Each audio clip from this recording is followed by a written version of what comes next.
Yes, Edgar looks exactly like his brother, except for that lazy eye. He also talks exactly like Everard does. And when one's term as foreman is up, the other takes over. It's how they circumvent the term limits, you see, with a funny little switcheroo. While in office, they've embezzled God knows how much of their workers' dues.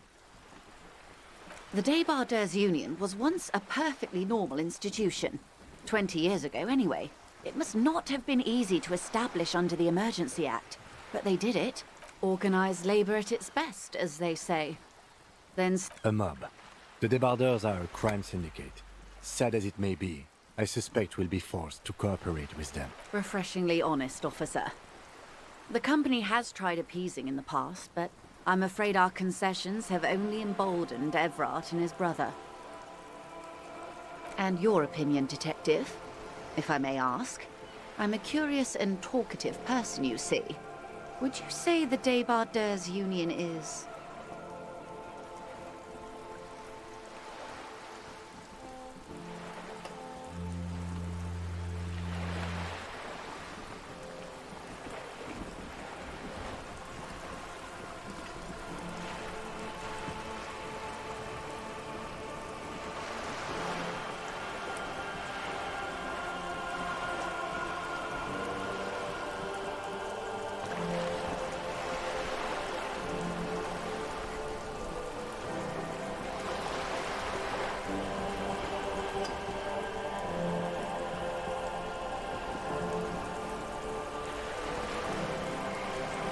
Thank you for being candid. Sadly, Wild Pines have cooperated with what amounts to a crime syndicate for 2 decades. However much you feed the wolf always hungers. I'm glad you asked. There was a woman, the previous forewoman of the Union. She disappeared. Disappeared? Yes. On the last day of the local chapter elections, her daughter phoned in and said she wasn't running anymore, or coming to work. Ever. End of story. Indeed. The company suspects foul play, but there's nothing they could do. It was a union matter. The point of the presentation is, these kinds of things happen around the Clares. Watch out when you're dealing with him. Thank you for your concern, ma'am. We'll be just fine. Of course. How else can I help? Quite a few things, I'm afraid. The information I'm to share with you includes sensitive trade secrets. For the sake of my employer, I have to ask for your names and badge numbers. Of course, ma'am. We should have introduced ourselves. I am Lieutenant Kitsuragi from Precinct, and this is my colleague from Precinct 41. I'm afraid he doesn't have his badge at the moment. I hope mine will suffice. How curious. Why is that, Detective? I see. So, are you saying you lost your badge during the course of this episode?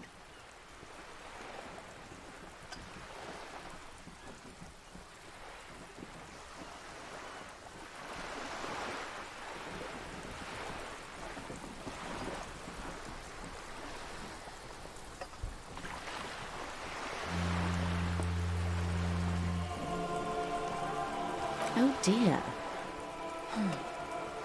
I suppose this does explain some of the more...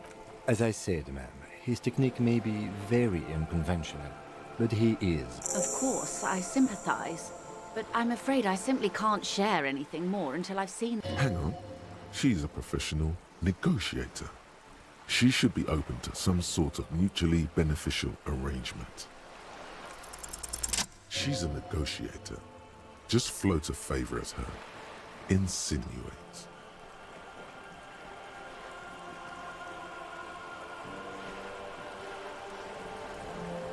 I will be frank with you. If I'm going to break protocol, I need to be able to justify it to my superiors. They're going to want to see something very tangible. You're in, but expect her to drive a hard bargain. Reports from inside Terminal B suggest it's a hub for the local drug trade. This is an open secret in Martinez. The Union controls the terminal, so it goes to read. They're profiting from this trade. The company has tried looking into this matter before, to no avail. Perhaps someone with your authority and resources might turn over the right stones. Or you can recover your badge. Though, if I may be blunt with you, It sounds like that may be a lost cause. Detective, a word in private before we continue.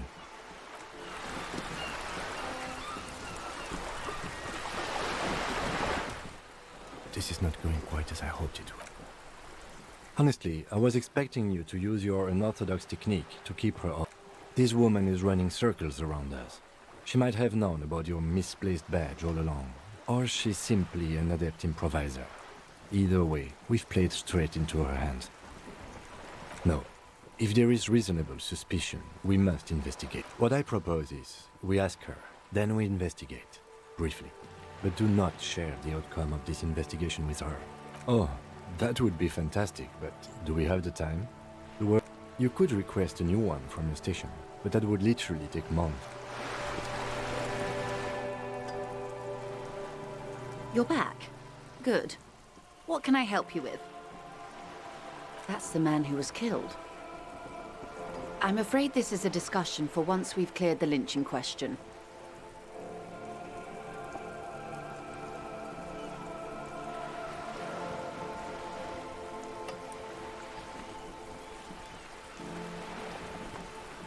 Better not tie the forestay to the backstay on this. I hope there is something else I can help you with.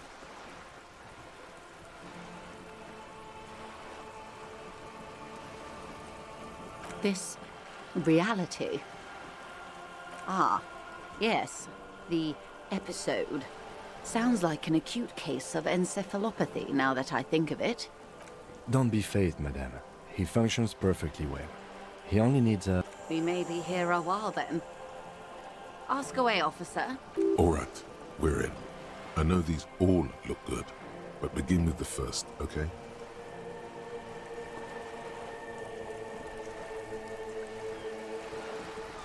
It's a neurological disorder caused by a lack of vitamin B in the brain. Symptoms include a retrograde amnesia. It's quite serious. You should get yourself checked out. Well, it's either bariatric surgery or long-term alcohol use. She nods slowly. What this boils down to is, this reality thing is stupid. Blow this joint, grab a bottle, and drain that shit right down your throat.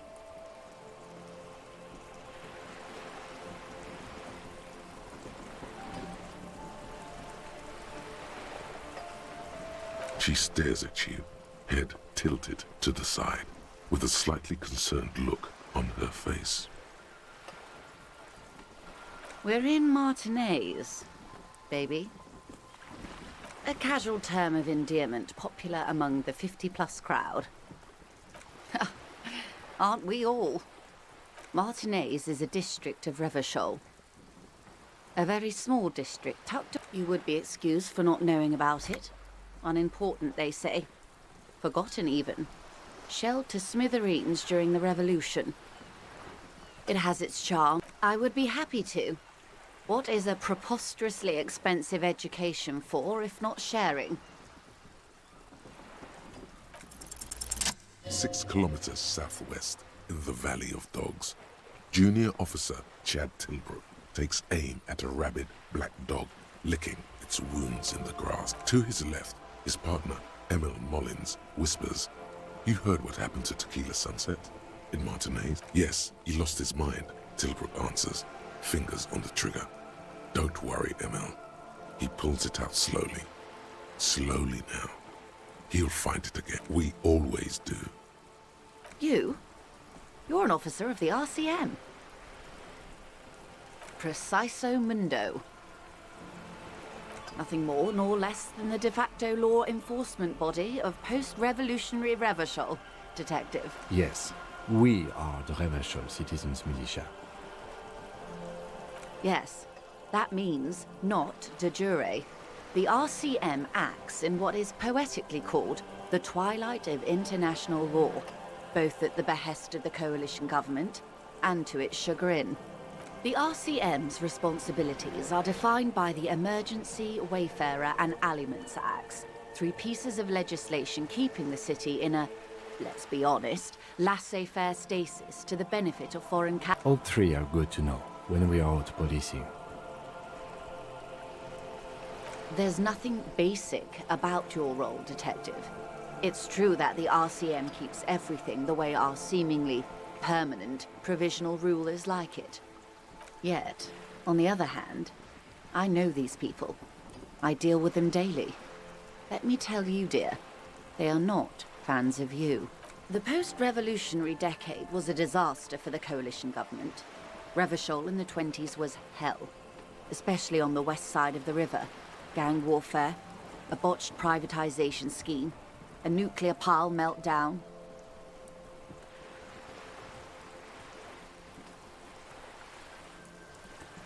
They called it the International Zone because no nation wanted to claim responsibility. The RCM restored peace where the coalition failed. A true blue citizens' initiative. They will never forgive you. That's somewhat of an exaggeration. In reality, ours is a mutually beneficial arrangement. Revacholians get to keep the peace in Revachol, and the coalition doesn't have to worry about it. Anyway, sorry to intrude. Please continue. Yes, Lieutenant. Permit me to conclude with this. Who you are, to me, is the police. The only legitimate law enforcement authority in Revachol.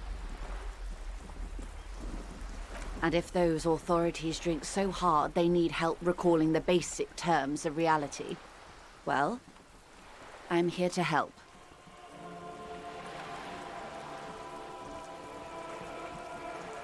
Glad to have been of assistance. The little that I know. Anything else? Is what you want to say, but it isn't that easy, is it? What is this? An athletic challenge? Scream it from the top of your lungs immediately. Show that asshole. Look at that lady. Take a gander. Squint your eyes, bub. Why, yes. Tucked away under that sturdy green raincoat, almost rustic in its simplicity, a silk shirt and matching scarf around her gentle while dull orange pearls hang from her earlobes, red from the cold.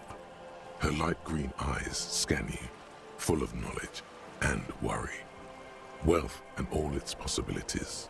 Now look at you, you misery-clad simian, barely able to tie your own laces. Your armpits are lakes, a scythe of booze precedes you. Your hair sticks to your forehead and your underwear feels uncomfortable. You're poor as balls. You can't ask this person for money. You're too...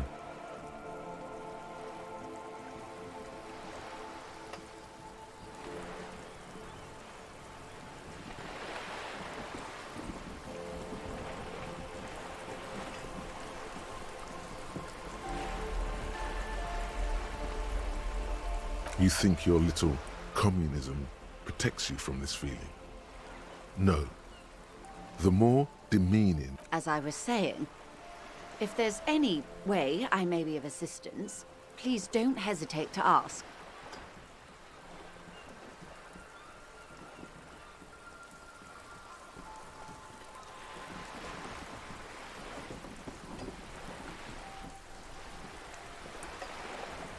Of course, Detective.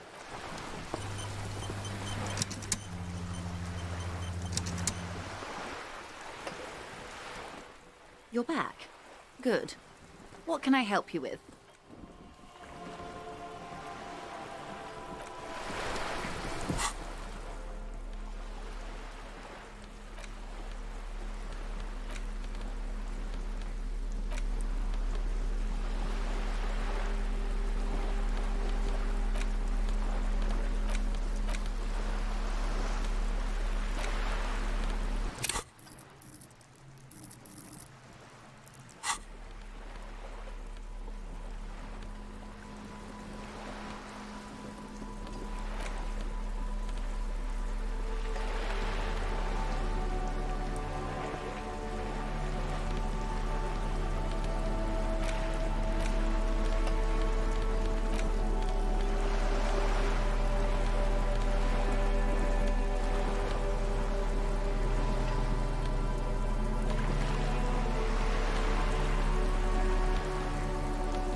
You're back. Good. I am sorry. It just doesn't come out of your mouth.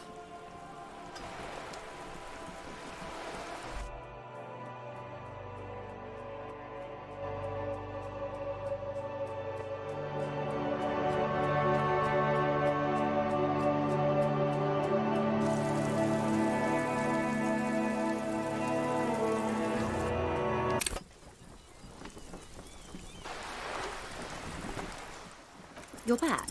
I am sorry.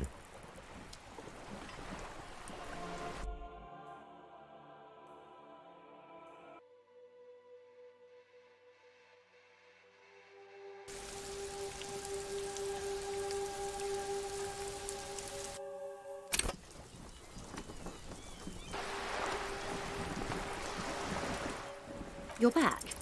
I am.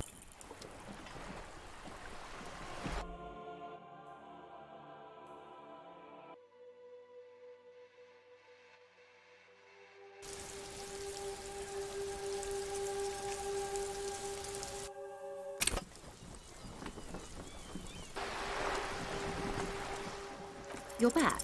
I am.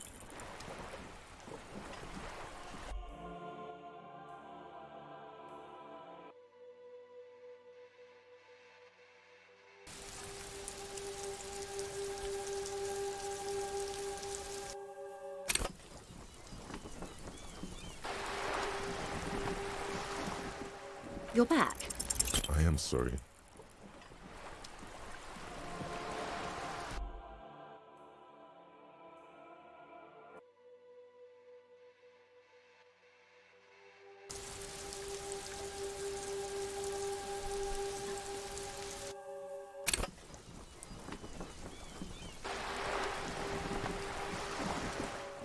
You're back. I am.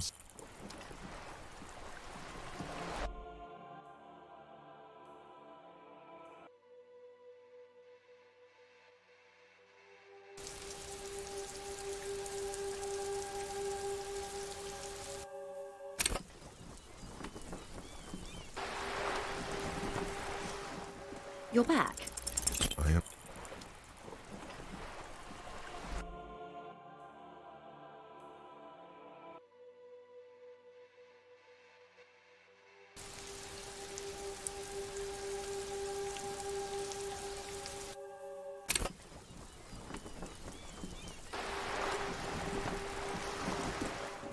You're back. Good. Voila, you're doing it. Really put your back into it. Yell it from the top of your lungs.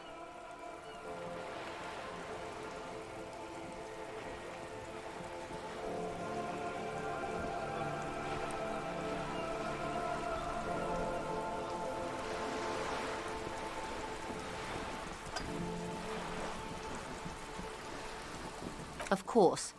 How much do you need? She's surprisingly nonchalant about this. Could it be that she somehow knows more about your predicament than she's letting on? That's a good sum. Not too small, not fantastically large. She removes a few notes and hands them to you. The paper is cold and oily to the touch.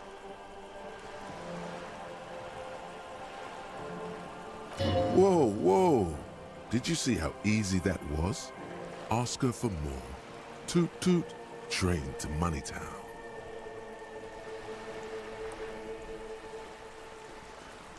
This may seem like odd behavior for a police officer, ma'am, but it's a perfectly common side effect of his...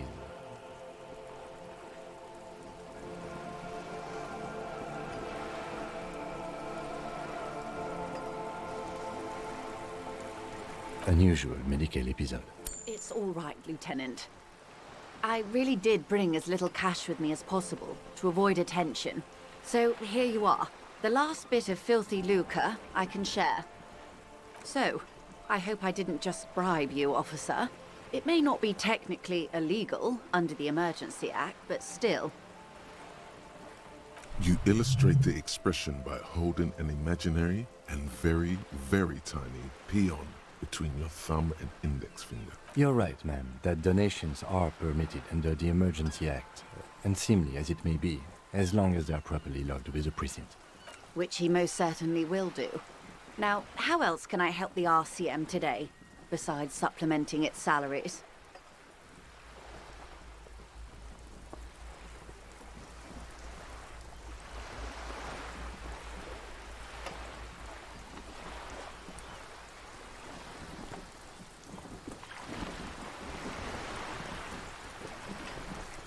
It's quite straightforward.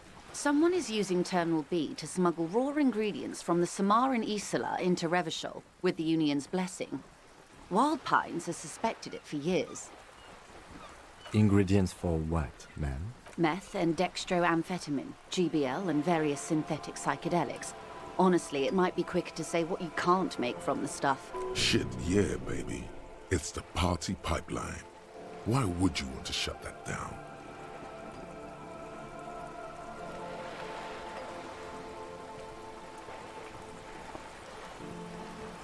I assure you, officer, these are not the sort of parties you'd want to attend. She has no idea what kind of parties you've been to. Yes, after they clear the terminal, we lose track. The actual production is taking place at various sites in and around Jamrock Quarter, north of here. Wild Pine seems to be well apprised of the local drug trade, ma'am. Do you mean to say the Union also produces the product? Sells drugs, I mean? We're in logistics. It's our business to know. And no. As far as the company knows, the Union does not produce it. They transport the ingredients for a cut, yes, but you won't get anything out of Evrat and the Dock Workers Union. Still, every chain has its weak link. Unlikely, officer. I'm talking about the lorries. Once the ingredients reach Jamrock, they're distributed to a network of local manufacturers. Perhaps you've noticed that a number of lorries are tangled in a traffic jam at the roundabout just now. Interview the drivers who are still hanging about. One of them might be waiting for a crucial shipment. I'll be explicit. If you find this driver, I will share company secrets with you.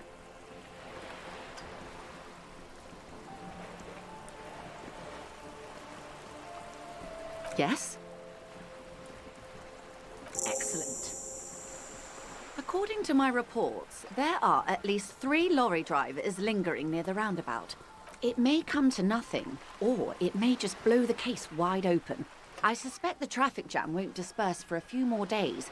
You should have the time you need. In the meantime, let me know if there's any other way I may be of assistance.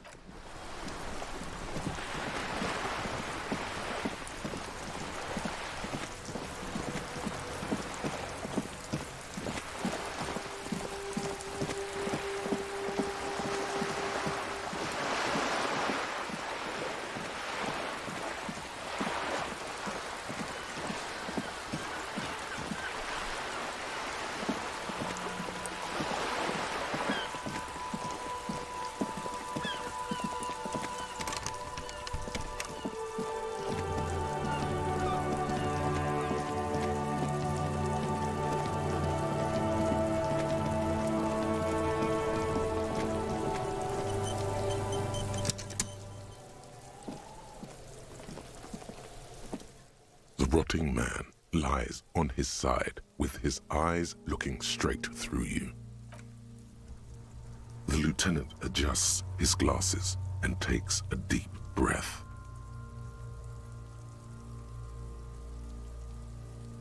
Clothes. The deceased wears armored boots and white briefs. The make of the briefs is Babrodine, I think. Let's see.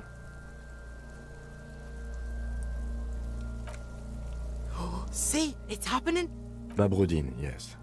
Inexpensive. Size M. Color white. The disappointment is palpable. The red-haired thing was expecting something more lurid. The boots are ceramic, vitreous enamel. They are fused to his skin from blood flowing downward post-mortem. Removal of the boots is left for processing. It would be clever of you to omit the boots altogether, sire.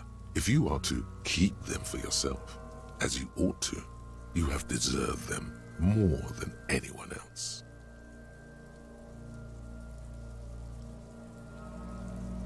Patience.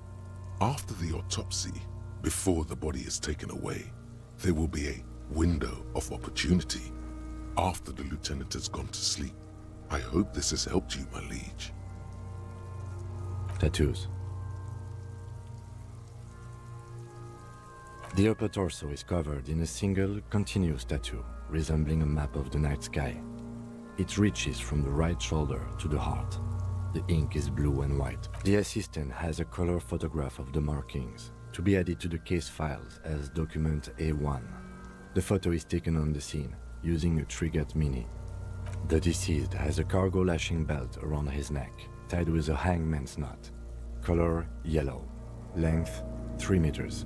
There is a buckle on the other end. Well-nourished, athletically built, measuring 1.8 meters. Generally consistent with age, about 50. Preservation is good. Ambient temperature below freezing.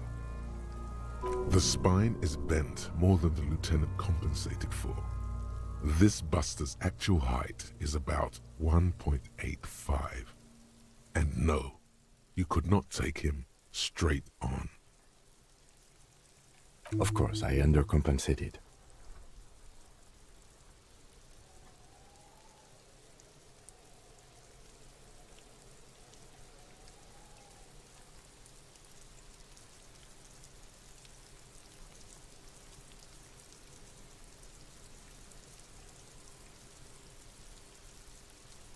Body hair is light brown.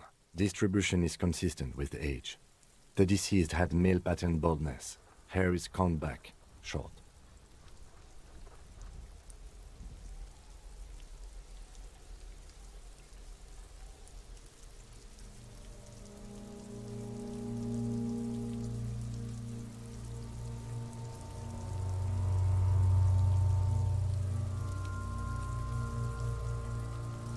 The hair under your latex fingers feels cold to touch, wet. The stench is suffocating. Strands of dark brown hair start sticking to the latex of the glove, like thread off a rag doll's head. There must be brilliantine in there. He's combed his hair back with oil. More hair sticks to the glove. Hair off the rain-soaked head of a dead man. There are bumps and dips on the skull below. An alien landscape. Lividity is consistent with hanging. The head is congested. Contusions are present on the head, chest, and thighs. Consistent with stones thrown post-mortem. Low velocity. Fucking low velocity? You think Kuno doesn't know what you're talking about? Velocity was fucking max. Talking shit about Kuno's velocity. In addition, there are bite marks on the face, scalp, and chest. Consistent with predation.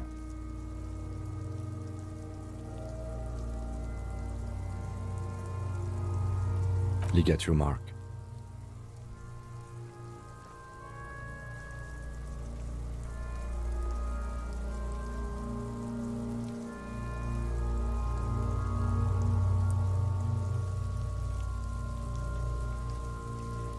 The steel wiring. There's too much of it. We need to remove the belt so we can get to the ligature mark. You got just the right tool for that. The chain cutters.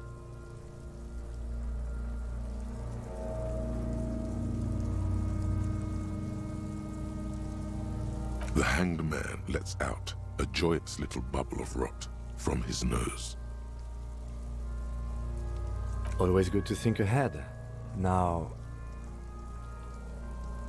we need to cut the belt to see the ligature mark below. Carefully, with as much precision as you can. See, my pig is gonna fuck his head off. No, he ain't. Your pig's a boring fuck.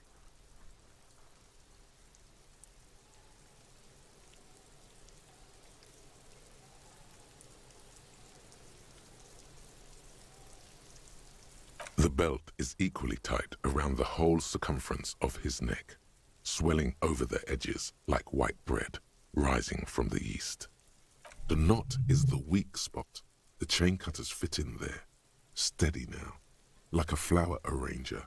2 cuts and it should come loose.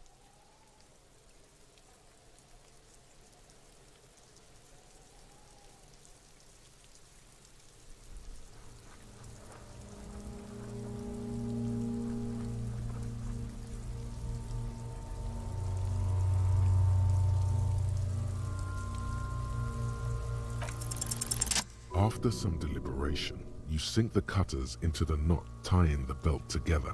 You squeeze the rubber handles together, sweat forming on your brow. Snap! The knot is slashed. Another cut and the belt falls apart like a flower bouquet, revealing the dead man's neck and the dark red ligature mark around it. The rope rises to a point, leaving a gap in the ligature mark. The suspension point is in the back of the neck.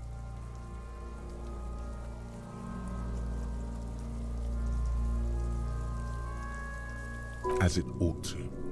This is where its grip on the curdled meat is gentlest, pulling up. Hemorrhaging is observed on the skin, above and below the ligature mark. The mark is well pronounced, consistent with a drop from 1 or 1.5 meters. Chest is intact, normal contour. Abdomen is protuberant, pelvis intact, genitalia... Now! Let's get out and see! I fucking knew it! Genitalia is male and unremarkable. No evidence of injury.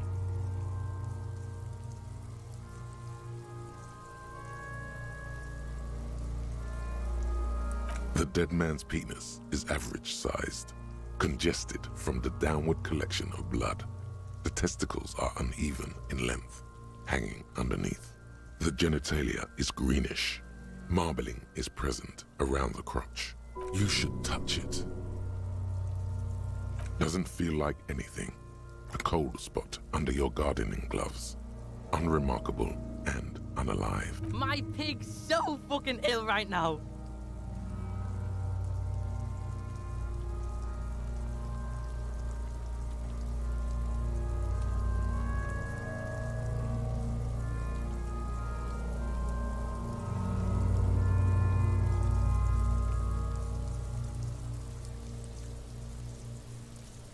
Oh, your pig's pretty sick, I gotta say. Doesn't feel... Oh, your pig's pretty... Back is symmetrical and intact.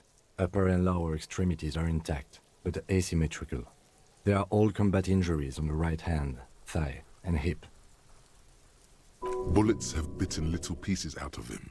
It must have been excruciating, especially the hip.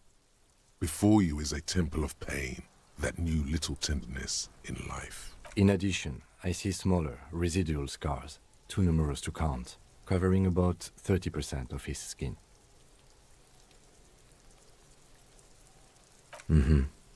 We have a real museum here. Of battles, wars. Last item, hands.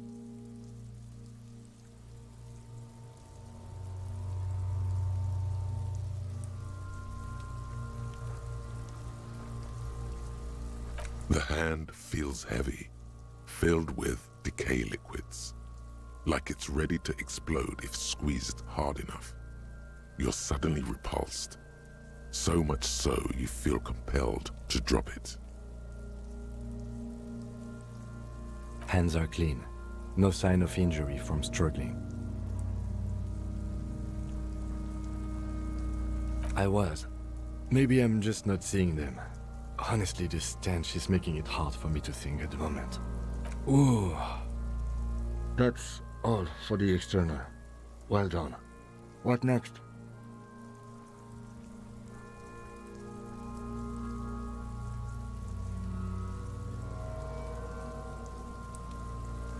Central nervous system. I have nothing. Do you have anything on this man's central nervous system? You don't even have a joke. Musculoskeletal. Purge fluid is coming from the mouth. Not injury related. Eyes and tongue protuberant. Hyoid bone. Let's see. With his eyes almost closed, the lieutenant puts his hand on the dead man's throat and begins to massage it, gently. A rotting smell erupts from the mouth. Purge fluid runs down his lips, black and viscous. Yeah, jack that fucker off! The hyoid bone is fractured. The rest of the musculoskeletal system is intact. Unremarkable. Respiratory system.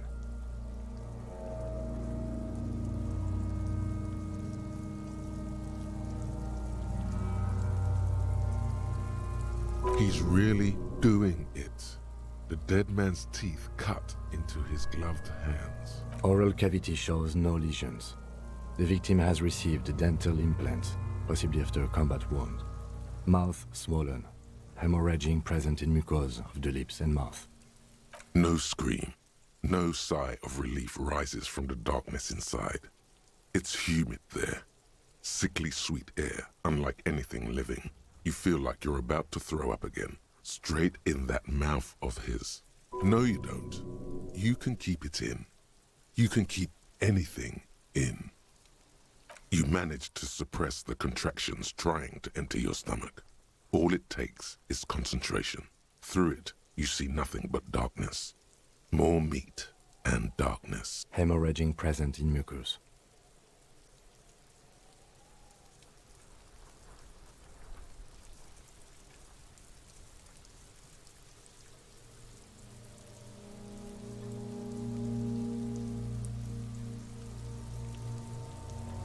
Hepatobiliary, Na.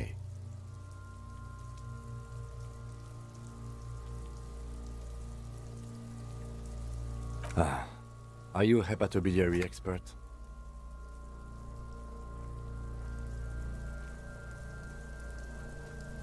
Neither am I. That's it. Same for toxicology and serology, Na. Unless you have untapped reservoirs of knowledge there?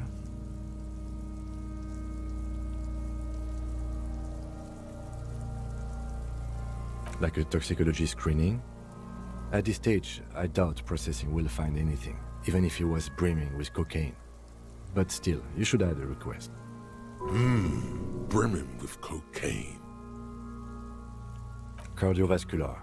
The body exhibits heavy lividity. Blood has gathered in the hands, feet, and neck. Hypostasis is visually consistent with the hanging. Gastrointestinal.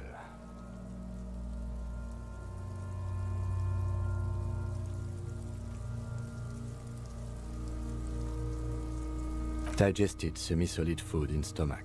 Voila.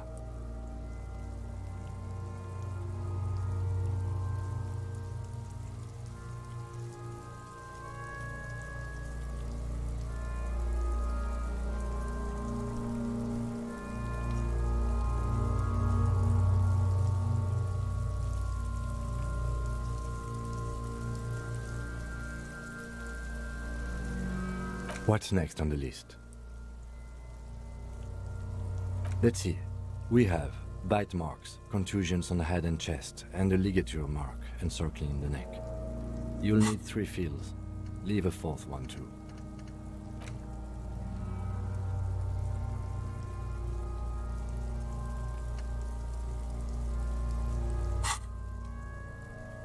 Head, chest, and scalp bite mark injuries. Predation by birds has caused damage to the body. Odontologist does not need to be consulted. And your opinion, officer?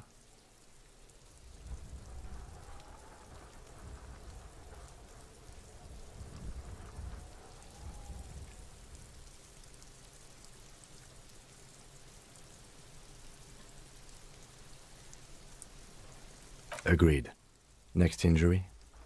So, the scalp bleeds from a post-mortem head injury, a stone. The injury does not have the rim of an early inflammatory response. The perpetrator on the scene has confessed to causing it post-mortem. At maximum velocity, fucko! Has confessed to causing it at maximum velocity. Coagulated blood sticks to his scalp and chest, where the countless stones have hit the dead man, beneath the description of injury. Right. Next. Nothing. Just in case.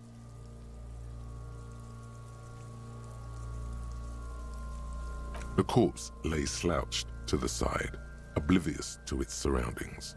The field... All right. Bite marks. A dark red abraded ligature mark encircling the neck, with a gap on the nape measuring, let's say, 7 centimeters. The hyoid bone is fractured. The cervical column intact. I see hemorrhaging on the skin, above and below the ligature mark. Depth of the mark, 1 centimeter.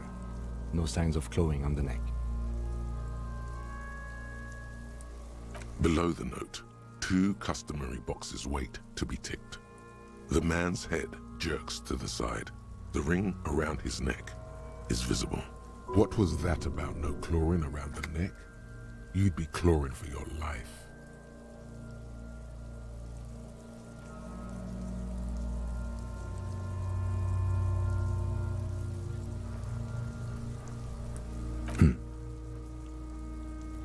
Why do you say that?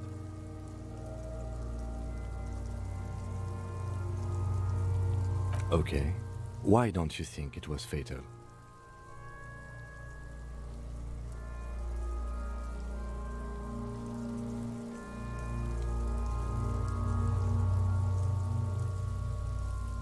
Honestly, I'm not sure there weren't marks on his wrists. That part got blurry for me. The stench. But you are right. There should be signs of struggle. Let's leave the cause of death empty for the time being. Let's wrap this up. I pronounce this field autopsy over. It was an irregular field autopsy. We did not establish cause of death, which is supposed to be the goal of an autopsy. But personally, I do not see this as a parameter for success. We also requested a toxicological screening. That was thorough. The results should arrive in a couple of weeks, if we are lucky. I would not hold my breath. We were thorough with the list of injuries too. We described them all in detail. What is there to say? Given the circumstances, it was a professional field autopsy.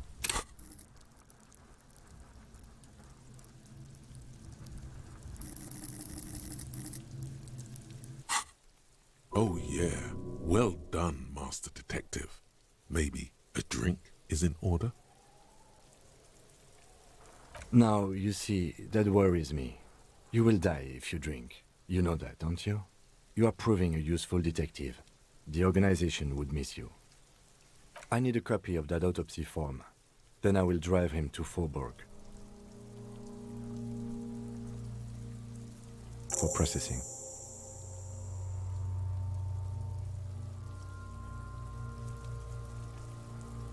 You tilt your head, also looking at the corpse.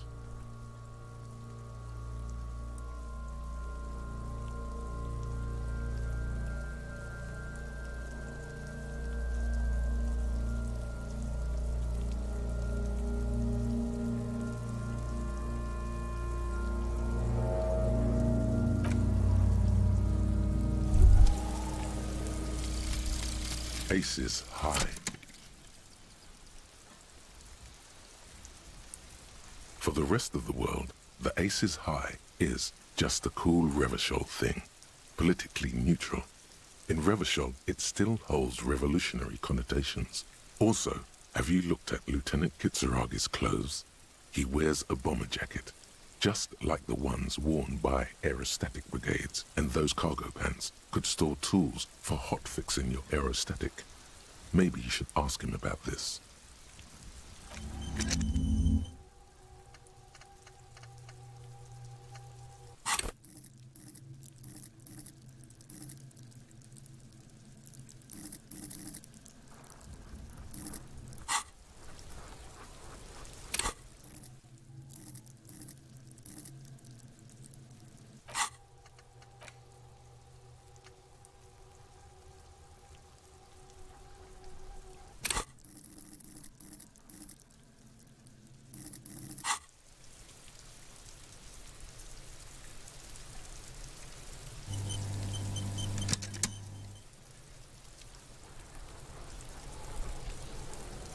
The man is decomposing visibly now. Every hour, he looks less like a creature and more like a pile of intestine. The lieutenant adjusts his glasses and takes a deep breath. You run your hands over the victim's cold body, his limbs, his torso.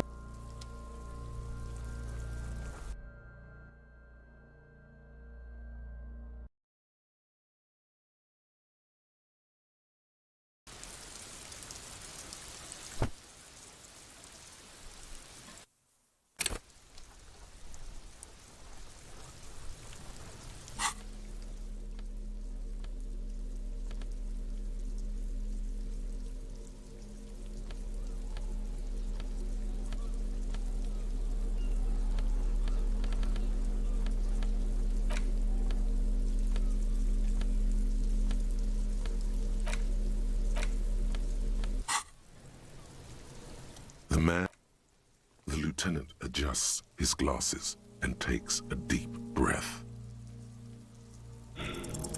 You run your...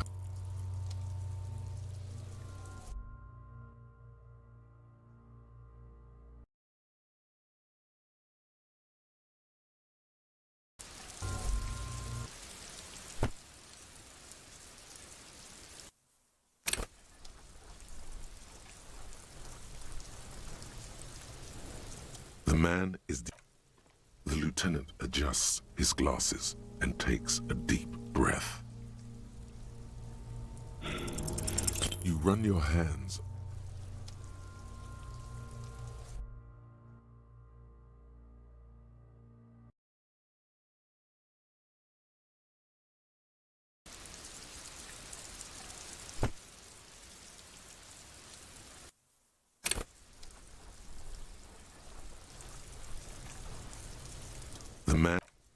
The lieutenant adjusts his glasses and takes a deep breath. Your arms reach out and your eyes close, as if by their own volition. It's dark all around. You feel cold, slippery flesh, first with your fingertips. It's right under the palm of your hand.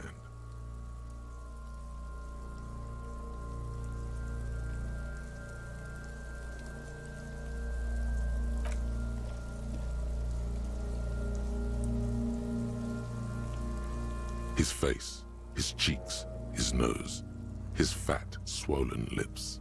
Like a rubber spider, your gloved hand crawls on his features. Everything is silent, all around.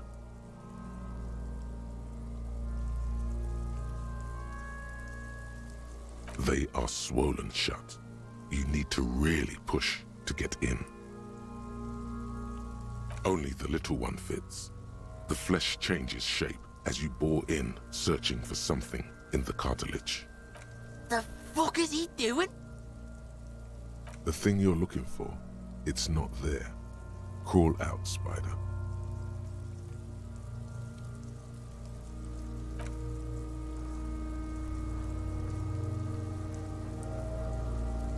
The oral cavity is cold and moist. A ball-like tongue attaches itself to the base of the mouth, lolling around like a scallop.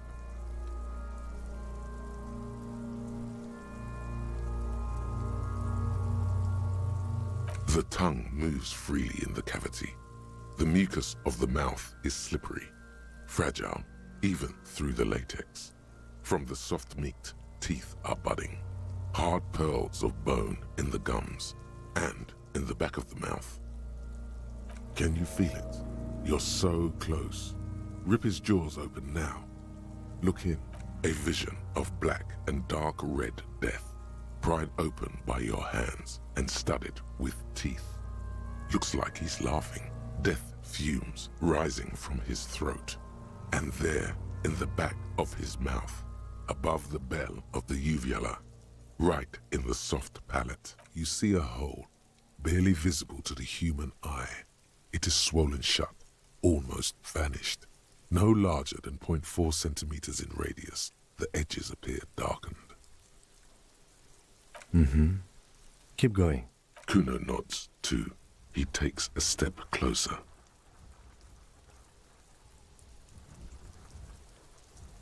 A black trickle of liquid runs into his throat from the wound.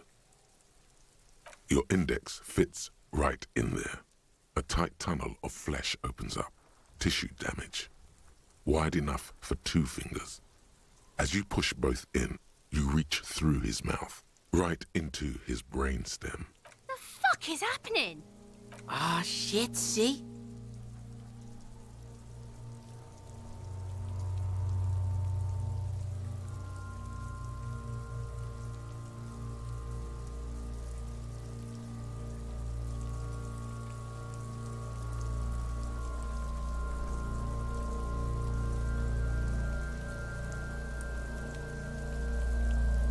Yes, that's what this part is called. You've seen the drawings. You've studied them. The basal ganglia feels clumpy. What entered here has torn apart his reptilian complex. The funk soul brother at the back of his head has gone dark forever. Your yellow fingers slide into the remains of the limbic system. There is no resistance. It's gelatinous. The slug-like structures are damaged too. The tearing extends deep into both hemispheres. The lieutenant answers with the sound of his pen on paper. Fucking cavity, see?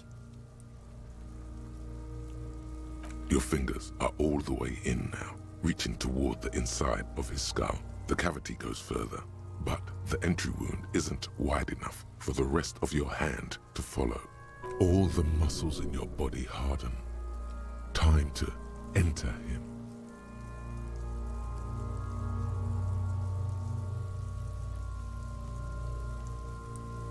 Your fingers reach toward his skull. His cerebral cortex feels like jelly. Cold jelly. Strange fluid streams down your wrist as you push deeper until you feel it on the tip of your finger. Ice cold serrated metal. Its edges cut right through the latex and into your finger. The pain is barely noticeable under the adrenaline rush.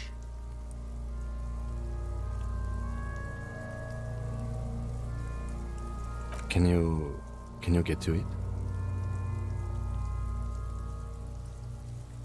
There's a tiny crack, a protrusion in the cranium, right in the back of his head. Your finger must be pointing straight at it, from the inside.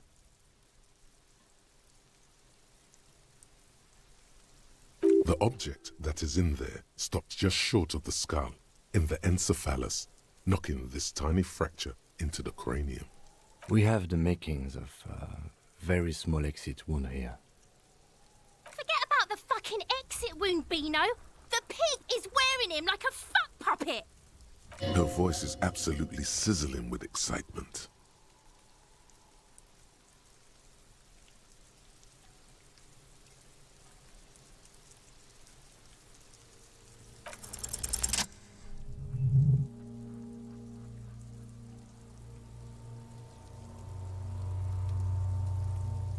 You pick the object between your index and middle finger. Feels sharp, like metal. You press your teeth together. Your jaw is clenched. All you need to do is just... My pig's fucking got it? What? What is it? The inside of the head feels cold and smooth, like a glove. Sweat dripping down your brow. Careful not to lose the prize between your fingers. With a plop, your hand emerges from the mouth. The garden glove is covered in blood right up to the wrist. Between your fingers, a small flower, a blossom made of lead. Fucking beautiful! A bullet.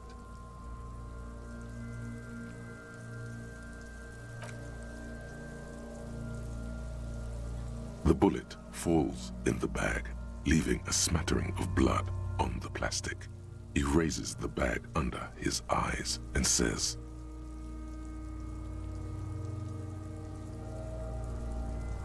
A non-calibre rifle. Some kind of brittle alloy. Fractured on impact.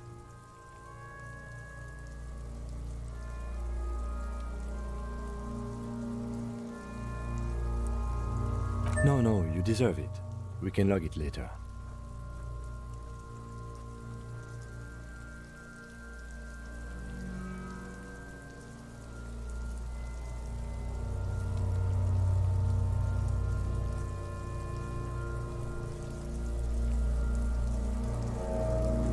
We need to add an item to the injury list. Injury number 4. Oval entry wound with an abrasion color. Soft palate, back of mouth. High velocity, temporary cavity in brain tissue, small exit wound on the occiput. How does that sound?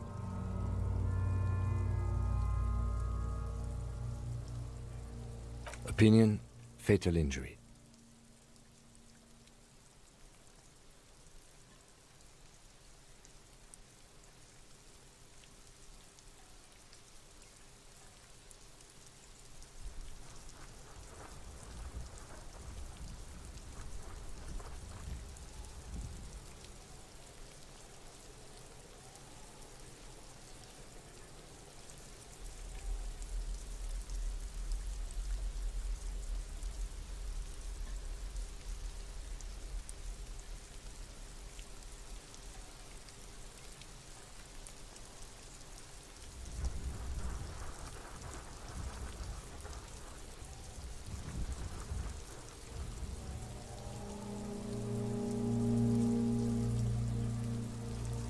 And one last thing. We can now fill in injury number 3. Ligament mark. Opinion non-fatal. Post-mortem. Treatment. He's proposing the bullet was the real cause of death, and the hanging an attempt to conceal this fact.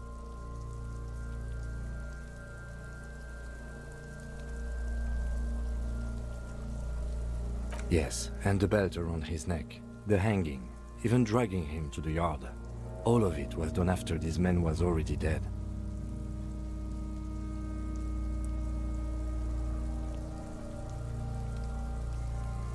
I did not just come up with this. I've had my doubts since you showed me the tracks, officer. Why did they carry him over? Why not march him? There is no satisfactory explanation. There have been other signs too, small things. We were right not to assign hanging as cause of death, as the perpetrators expected we would. No such luck for them.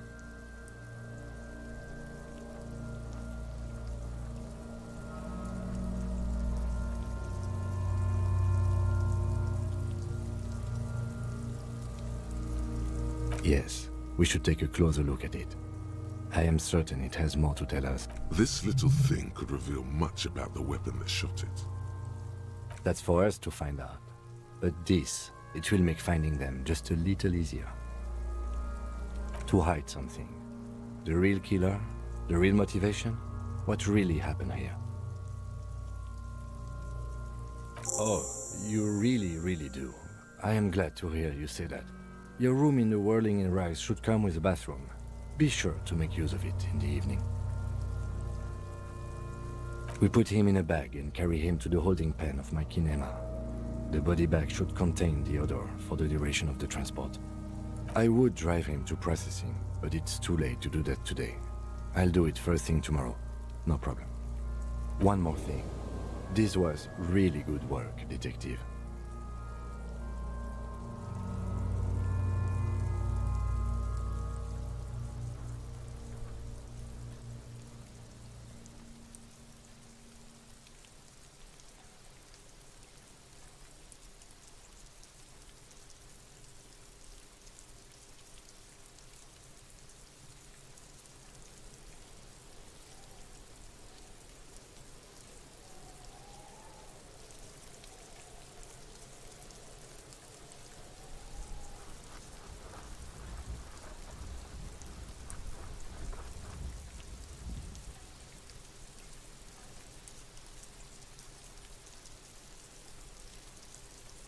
All right.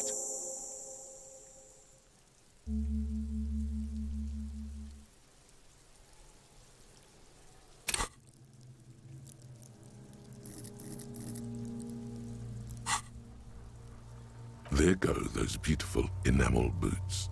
May they rest in processing. Oh well, in another lifetime. I will need a little help carrying him. You take the hands, I'll take the legs.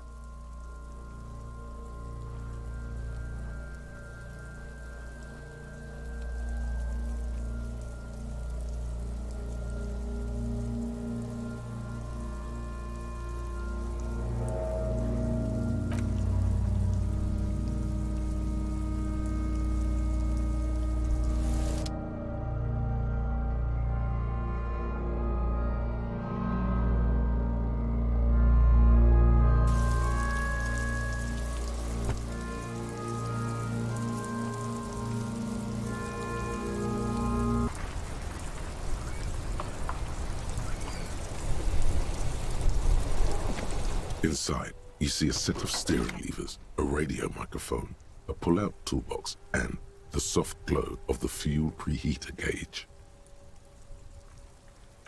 All right. Ready? I turn, you press start. It's next to the preheater. The dashboard lights up with orange glow. The rouse per minute gauge jumps at the engine of the Caprice Canada. The lights unfold with a little click, casting electrical light onto the ground before the vehicle. There you go. I'll turn them off from the remote once you're done.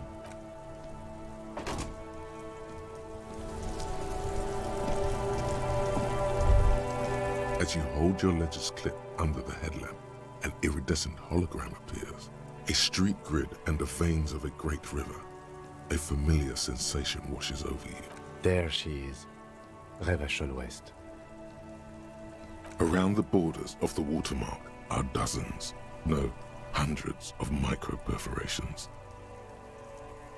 The rectangular watermark is overlaid with the logo of the RCM, and yet the major arteries of Revachol are all recognizable. They shimmer in the Kanema's headlights. You catch a faint glimmer from a broken beer bottle. In the distance, sounds.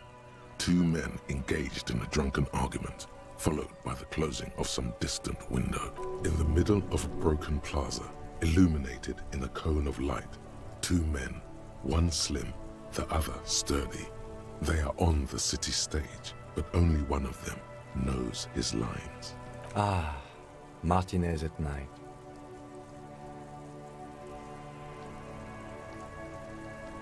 Let me see. Right here. No, it does not.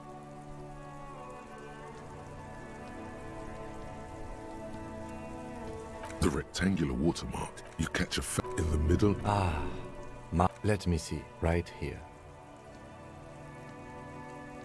Oh yes. Coal City. Le Royaume. The burnt-out quarter. All of them worse than here. There are many of them, and they are divided into 3 separate rows. The first row has 18 dots. Not bad for what? You don't even know what it means yet. The next is the longest. It runs all the way around the border, and then some. There are so many, it's hard to count. More than 150, at least. Maybe even 200. The last row has 3 perforations. That's it. Those are perforations. They represent your record as an officer of the RCM. They are your statistics, as it were. I should have guessed you'd keep a record. Officers often do. Let's take a look. Son, here is where we score your life performance. You better hope it's good. The first row represents your years of service. 18 years. Okay, not bad at all. What did you do before you volunteered?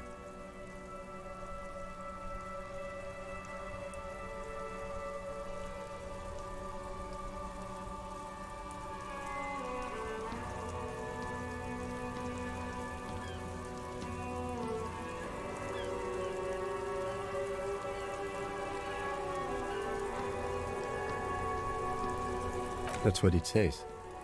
I might have guessed even longer based on your age. What did you do all those blissful years of your youth?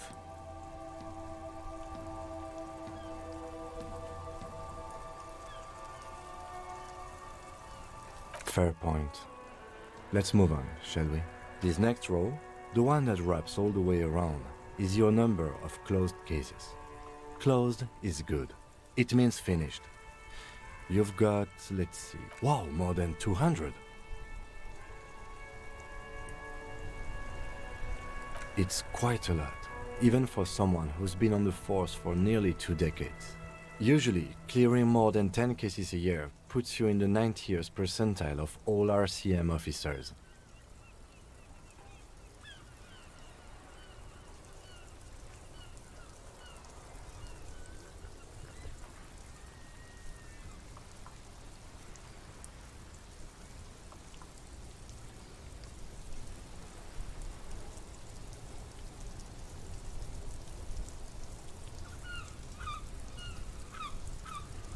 Right.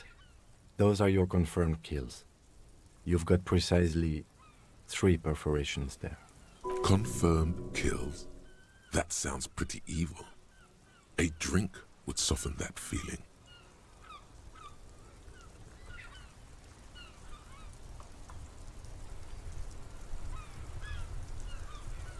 For an RCM officer, especially Precinct 41, which is in the Jamrock quarter, it's rather tame. I mean that in a good way. There are certain officers who treat their kills like some kind of ghoulish game. If they do happen to solve a case, it's usually by accident. But it seems as though you are, or at least were, one of the good ones. So we have that to be thankful for. He's sincerely glad you're not a scary predator. Not to say relieved you're competent.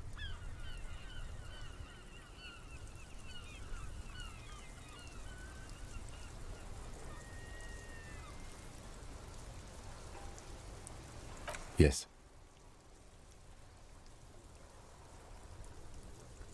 Everyone has their own method of coping.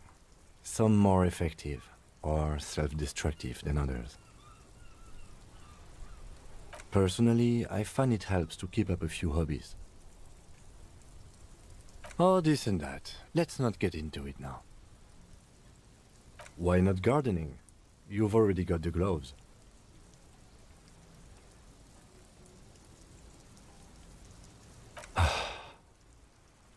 If you want to pour out the booze you've been carrying around on duty, I'm certainly not going to stop you.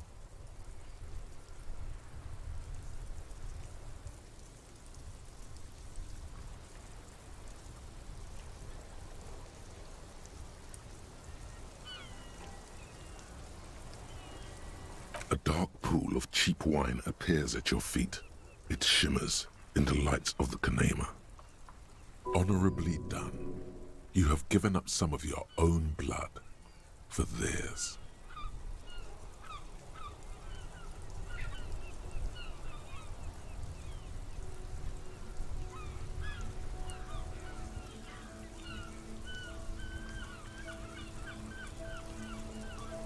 Very noble of you. Are we done here? The lieutenant nods. Right. I'll go turn off the lights.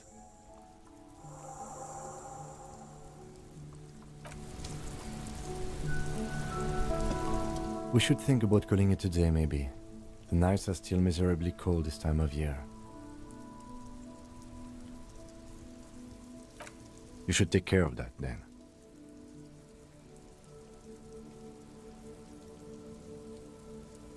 I'll also take a room at the Whirling.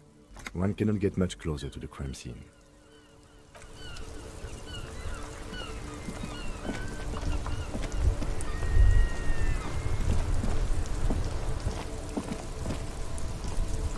Inside, you see a set of steering levers, a radio microphone, a pull-out toolbox.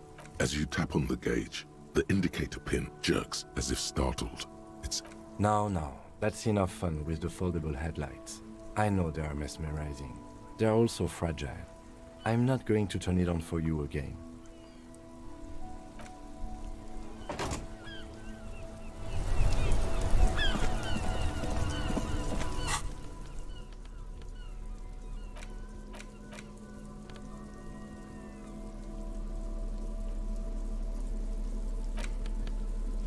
The bullet is safely sealed away in a plastic bag bearing the RCM stamp. Kim has filled out the label on the bag with the item number, case number, and date and location the bullet was found. The squashed bullet has some sharp edges where the jacket has split open. It feels cold, even through the bag. What? Well, if I was the bullet, which I'm not, I would say, find the weapon that shot me. If we find who owns it, we will have likely found who used it, possibly to kill our victim. In conclusion, the more we know about this bullet of yours, the better. The jacket of the bullet is made of a yellowish metal. It has blossomed out to reveal a dark grey core. The base of the bullet is close to 5 millimeters in diameter. You can just about make out a few striations near the base of the bullet. Little hairlines, linear. It feels standard. It's quite destroyed. Some of the fragments are still lodged in the wound. What can you say about the bullet so far?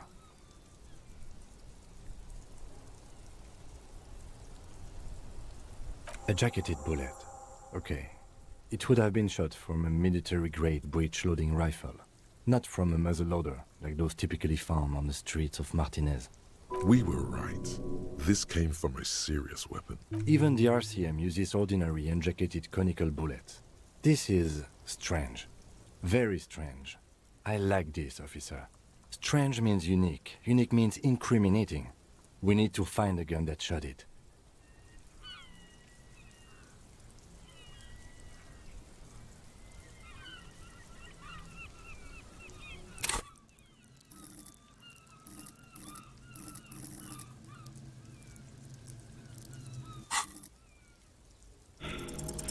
You can't remember what happened last week.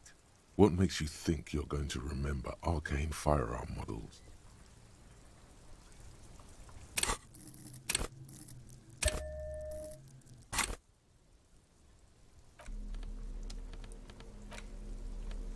The bullet is still safely sealed away in a plastic bag bearing the RCM stamp.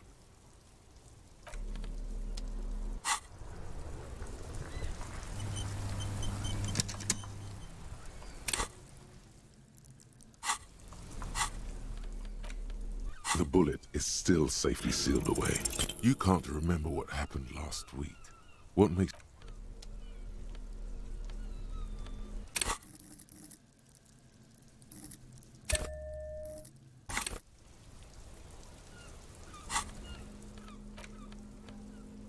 The bullet is still safely sealed away in a rifle. Revolutionary period. Your bullet looks to be an old 4.46 millimeter from the surplus left over from the turn of the century. Probably an antique or a retrofitted antique. The 4.46 caliber was widely used with the Belmargrave rifle, a Revacholian manufacturer. The BM dominated the battlefields of the Insulindian theater of the anti-centennial revolution 50 years ago.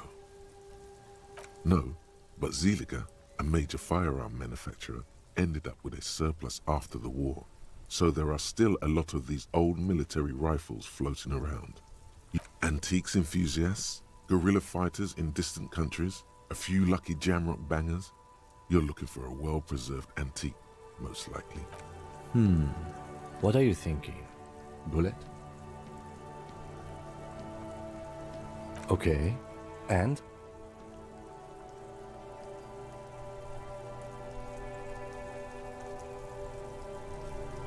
An antique.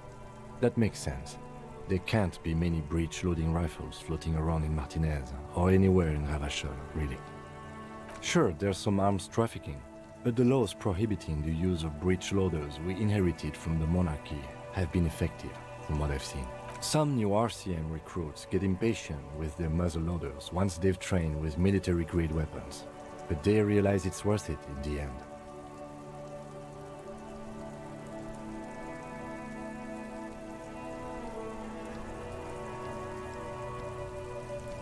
Imagine if everyone, cops, citizens, had access to firearms that could shoot multiple rounds without pausing to reload. After the first shot, the second, third, and so on come much easier. But back to the investigation.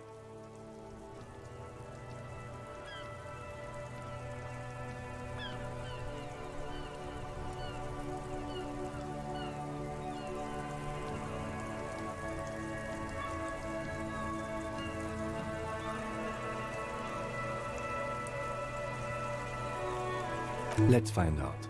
Next step, finding the gun itself. Okay, and? You mean some turn-of-the-century surplus fight, an antique? That makes sense. I have to hand it to the Monarchs. It's quite admirable that some new RCM recruits get impatient with their muzzle loaders once... Imagine if everyone, cops, but back to the investigation. Doesn't seem that likely, but we'll check out all possible leads.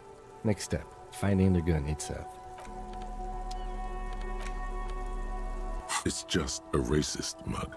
What's there to read but it? An intricate web, it still kind of looks like a map of the stars in the night sky. Gone. For you, someone close to the victim might know.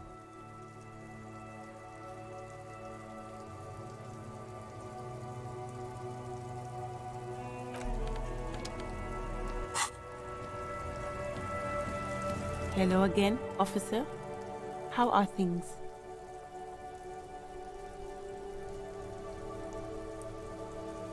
I'm a Nighthawk. What can I say? Like, gone?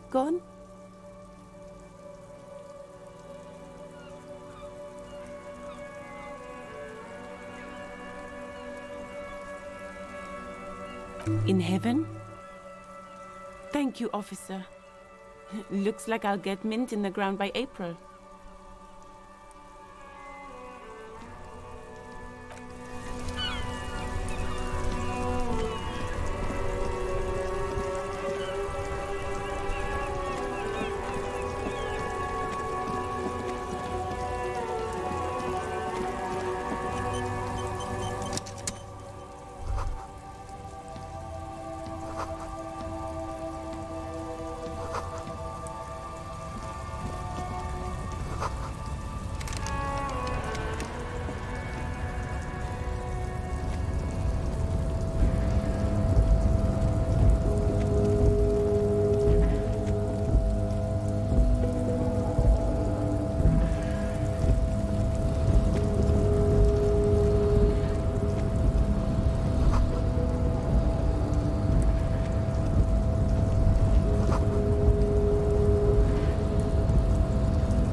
Hello again, officers.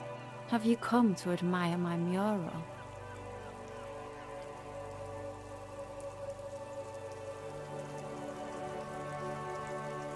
I ain't no snit. Actually, We weren't put on this earth.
A shift in temperature. The air chills around you. Dust settles on the stony floor. A former architect stands before a slice of window, a room plan in her hand. A cold wave has made the air in the building stand still and frozen, with temperatures falling down to minus 20 degrees Celsius. Is red from the cold. She's breathing on her fingers, clasping the plan. Traces of sadness are visible in her expression. Faint pencil lines on paper depict the same place, but a missing eastern wall connects the room with the neighboring apartment. Ideas for arranging the furniture have been jotted down.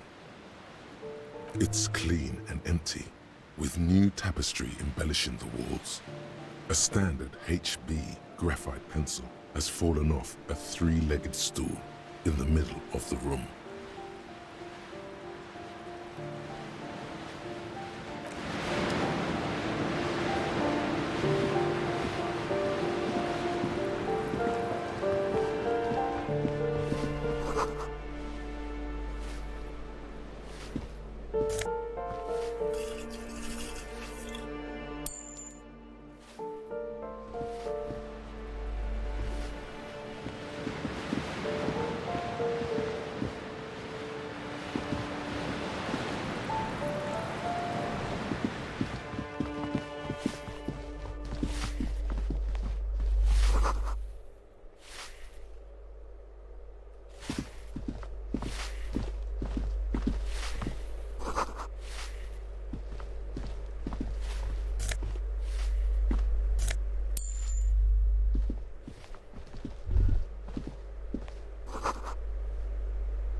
That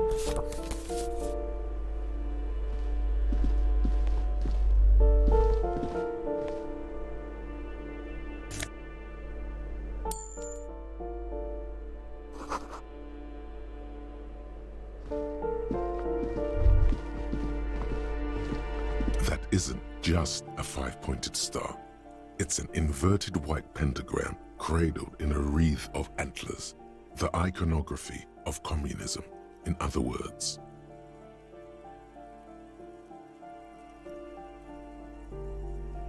I'll keep my armistice handy, detective. He doesn't actually reach for his gun. The star and antlers was developed in the 6th decade of the last century and quickly adopted by Mazov and the communards during the revolution. Even today, half a century after, the star and antlers retains the ability to evoke hope, disappointment, and fear, to symbolize the toppling of the old order. Also, some social democrats were already using it. The wreath of antlers represents a natural crown. It was about building a society that could exist in accord with the natural world, and because white is the color of peace. Communism is the ideology of gutless intellectuals and clueless university students. They don't care about the real working man. In other words, it doesn't mean a thing to true revolutionaries.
It's the ledger you found in the trash, a cabbage of papers hanging from the board, with the permeables drawer inside. It's barely held together by a clip, then made complete by the faint smell of urine.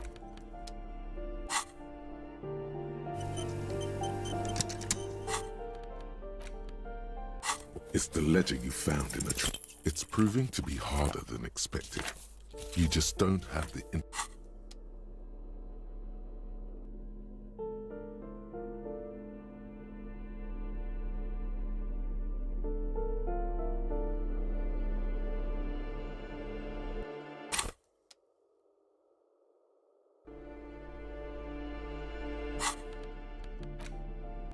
It's the ledger you found in the trash, a cabbage of papers hanging from the board. It's proving to be harder than expected.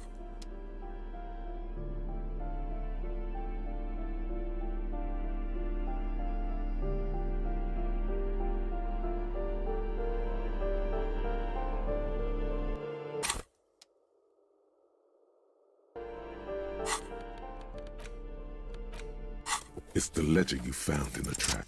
Yes, at last, you find a way to piece them together using the alphanumeric code on the margin. Pt.4, date of initialization and time of arrival on the scene, followed by the title. For example, HDB41120. Why yes, your precinct number is 41. Every last alphanumeric in the files begins with it. And these are your case files. It's safe to say HDB are your initials. That is improbable. It takes about half an hour to piece one together using the system you've devised. Where do you want to start?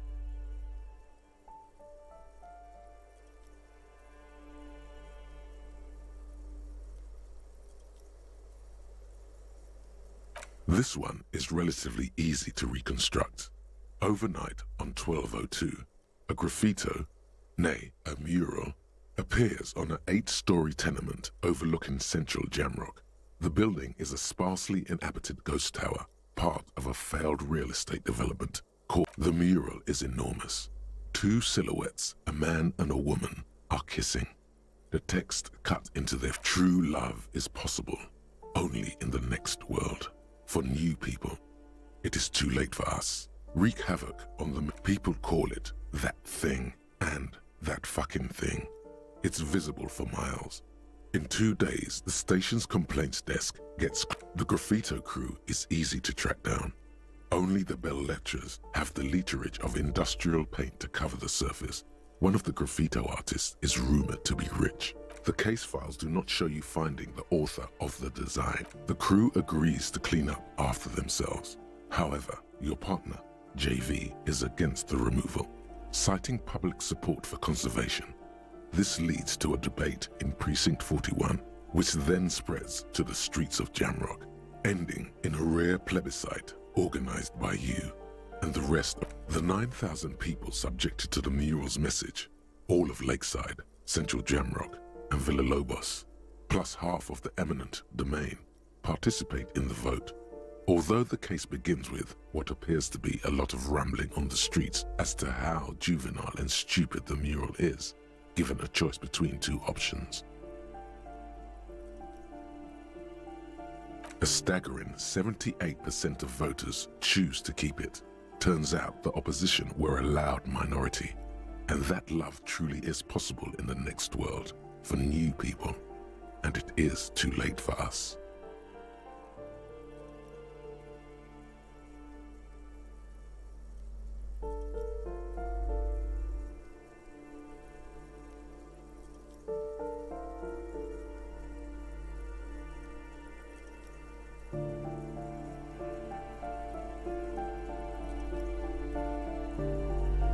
Did anyone ask you what you believe in, man with the smelly toilet ledger? What do you want to tackle next? Or are we done? AKA Leslie and Burke, AKA the public indecency drunk and the property damage drunk, is a cursed case. It has been passed from unsuspecting officer to unsuspecting officer for 10 years. On January 29, the unsolvable case made its way to you. Why you accepted it is unclear. Every officer, and indeed most civilians in Jamrock, know it's unsolvable. You were so drunk you didn't remember what it was when you signed on. That, or you were high. Leslie will always take his pants off when he's drunk. Burke will always trash everything. It's just what they do. It is their nature. You cannot change the nature of a man, and you can't lock them away because public indecency and small-scale property damage are not punishable by incarceration. The only way for Leslie to stop flashing his genitals to bypassers and for Burke to stop dismantling signage and rear-view mirrors would be for them to stop drinking alcohol, which, in their 40s or 50s, it's hard to tell because of their distorted features, is a medical improbability on par with you ceasing to produce the expression.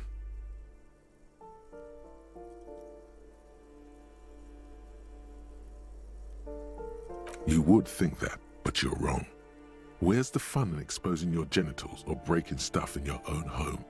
No, Leslie and Burke are on the corner of Main Street and Perdition because that's where the action is. Threatening, fines, dragging them to the station.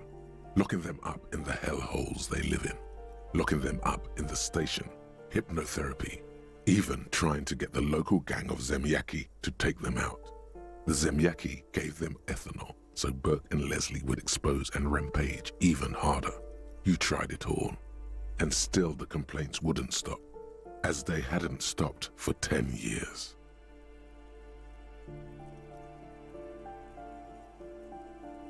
It's plain to see from the files that you, Satellite Officer JV, and Special Consultant TH had more important cases to attend to.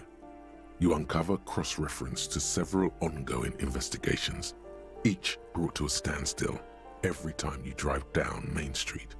Because there they are, on the corner of Perdition. And what is Leslie doing?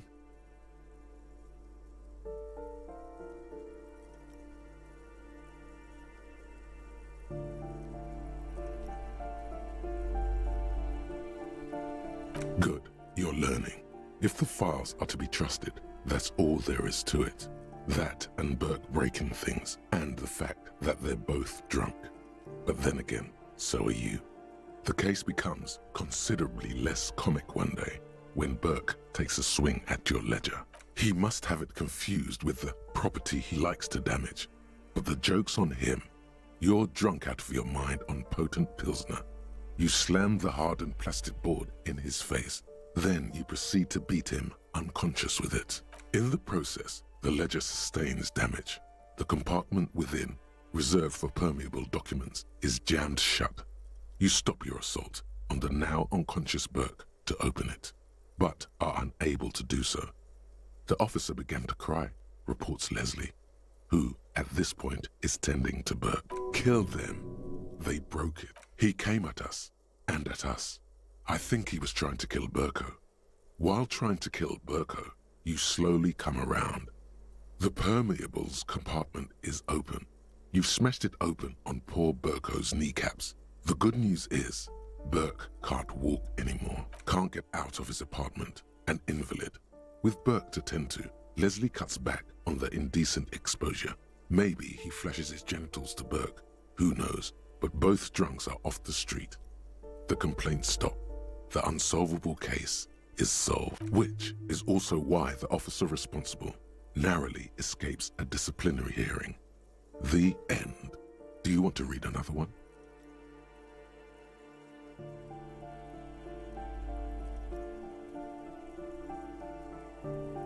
It would be very interesting to read about these, wouldn't it? I mean, there seems to be a square-shaped entry wound in the victim's forehead. She's been sitting there for weeks, on her rocking chair, with a square hole in her skull, staring at the wall, her mouth agape. That's all you got. From the half hour you spent piecing it together, all you know is the entry wound was square-shaped. You never found the bullet. And then another body showed up, also with a square hole in his forehead. Who knows? Those pages are missing. What next? Some assholes brought their couch outside and hung out on it, in the middle of the street, on the roof, on the hillside by the motorway. You know, at an unexpected location. They were young, and they thought they looked cool on it.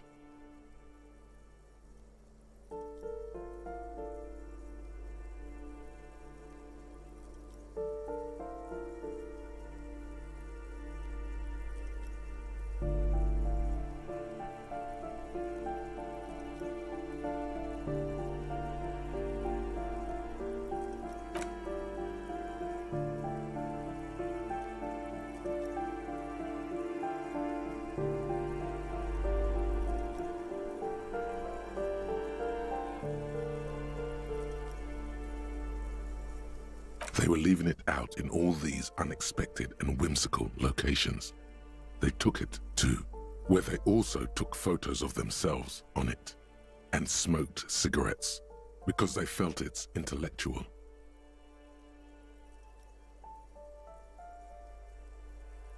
Cigarette butts, coffee cups, stupid couch. You had to clean it all up, and you did.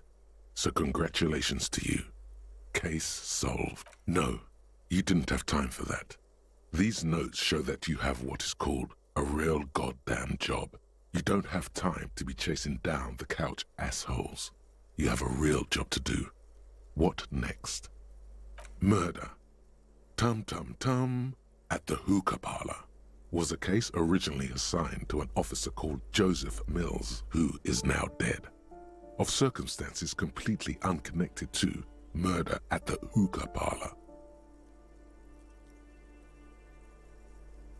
Beaten to death by a throng of Villalobos gang members when him and his partner J.M., only initials mentioned, answered a call one night. It's a sad story, and it isn't really represented in your case files. Stop stalling and get to the murder at the hookah parlor. Joseph Mills was on this case that he just couldn't solve, was doing it solo, said it was a real nutcracker, a real brain twister, was on it for, like, a month. The captain got impatient. Shit or get off the pot, Mills. Mills didn't get off the pot. Not yet. He kept at it for a couple of weeks more, racking his brains, running with every theory, as outlandish as they seemed. Still couldn't solve the murder at the hookah parlor. Tough case, he said. Toughest he's ever had. No, he was awful. Awful sense of humor, too. The worst jokes you've ever heard. Really rapey. Still, he'd been on it for months now. Said it was the final case. Said it was uncrackable. That murderer vanished into thin air. That goddamn hookah parlor was okay. So the case is handed to you because Mills isn't getting anywhere, and you look into it. Here's the setup. A young man is found dead in a hookah parlor. You know, those places where you go and smoke bubblegum-flavored vapor all day. No, it's soot and water vapor. It doesn't do anything. Yeah, so anyway, young man in his 20s found with his skull busted open, right on the floor of the hookah parlor, in the middle of the day. No one else is in there, only client that day. In perfect health too. Some kind of movie producer. No one enters, no one exits. He's just sucking on his watermelon hookah all morning, all noon, like he usually does. He's a regular. No calls, nothing, just sucking on the hookah until 15:45.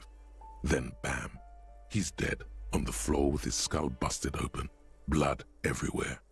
What happened? How can it be? Mills has no idea.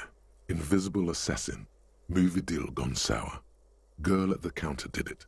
Nothing fits. Eerie. Man just dropped dead. So you go to the parlor. You see cushions around the table. Tables low, heavy, really sharp edge.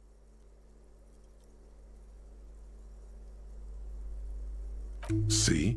You can't even read the thing without solving it. Yeah, it was that. Turns out hookah does do something. It turns off your brain's oxygen supply, and you don't notice it until you get up to go to the bathroom.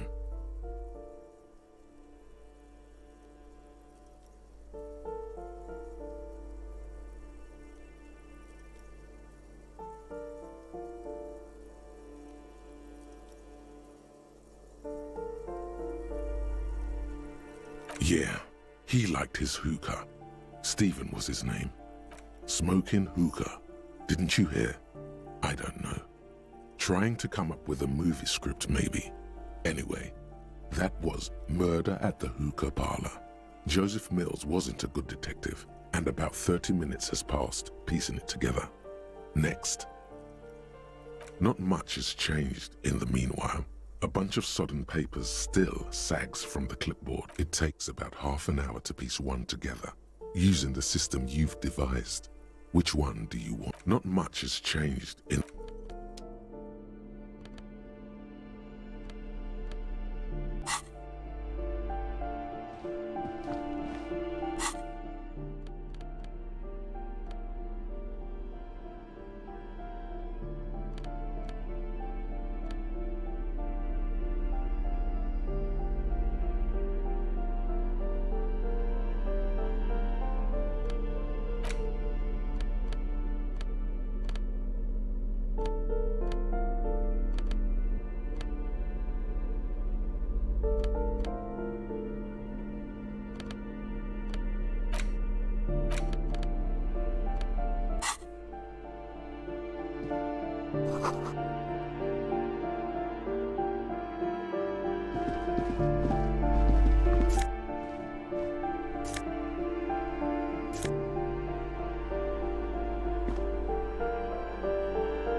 A shabby door hangs oddly on its hinges, secured to the doorframe with a safety chain. An unpaid energy bill is attached, threatening to cut off the electricity. It's addressed to Mr. Uno Doroita. Your heartbeat quickens, palms go sweaty. The siren of amphetamine is singing you her song.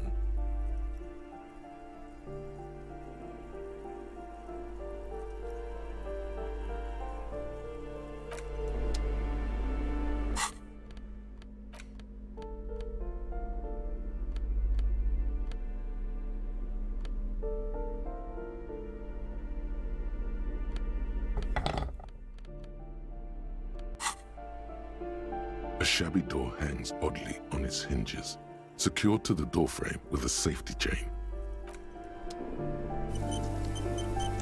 A shabby door hangs oddly on its hinges. And the place comes with 3 months' worth of utility bills.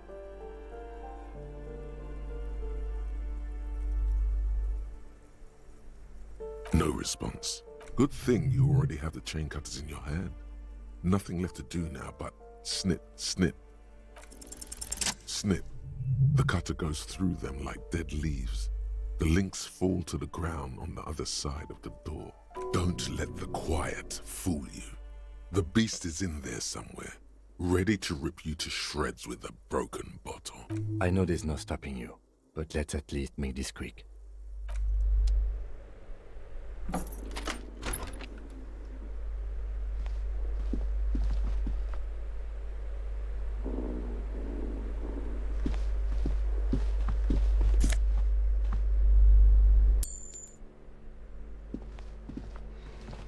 A phone book lies open on the table, covering a stack of utility bills. Right next to it, in plain sight, sits a small bottle of amphetamine, conveniently equipped with a straw.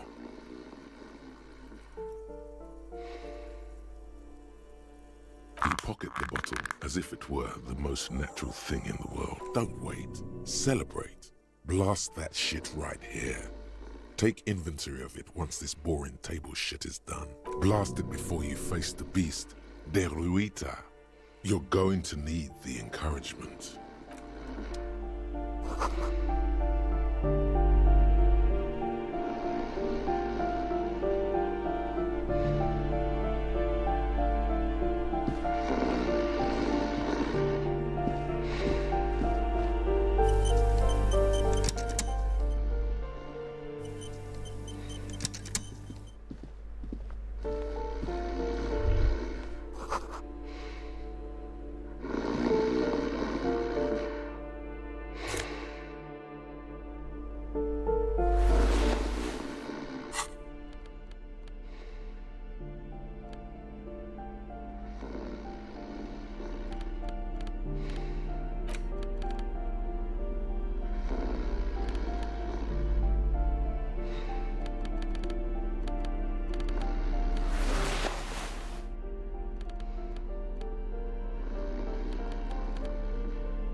Hear that?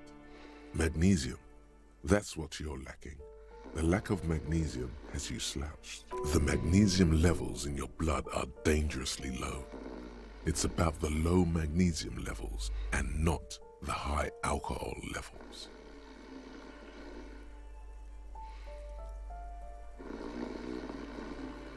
Yes, and it's critical. Look at yourself. You're practically devolving into a fish due to the lack of magnesium in your bloodstream.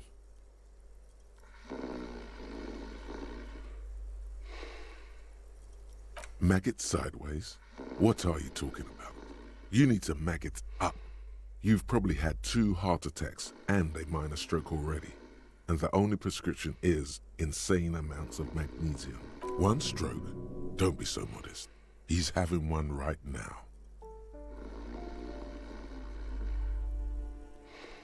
Yes, if you want to live, you need to evolve. You need to ascend the carbon barrier. Go to the apothecary and buy insane amounts of magnesium. It will reverse the damage to your circulatory system.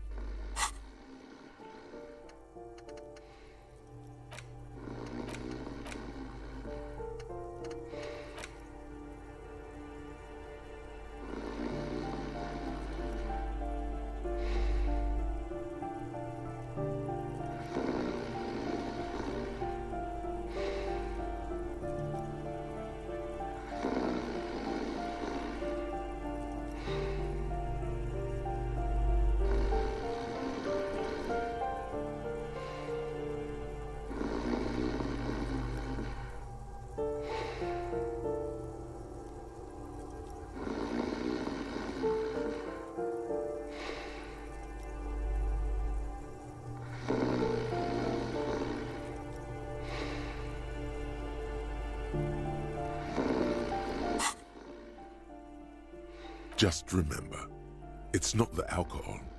Buy more of that too. Alcohol is not, and it's certainly not the dextroamphetamine, nor smoking for 40 years. It's the lack of magnesium and excess of coffee. You should stop drinking coffee. It wreaks havoc on your gastrointestinal system.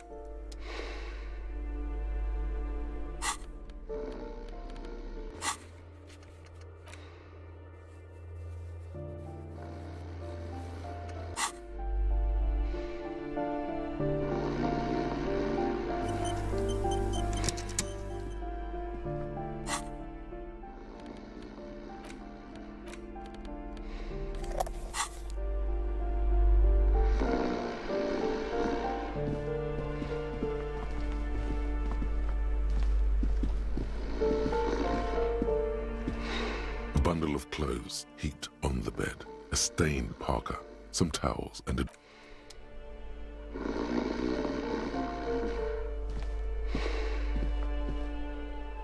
bundle of clothes heaped on the bed, a stained parka, some towels, and a duvet. Some.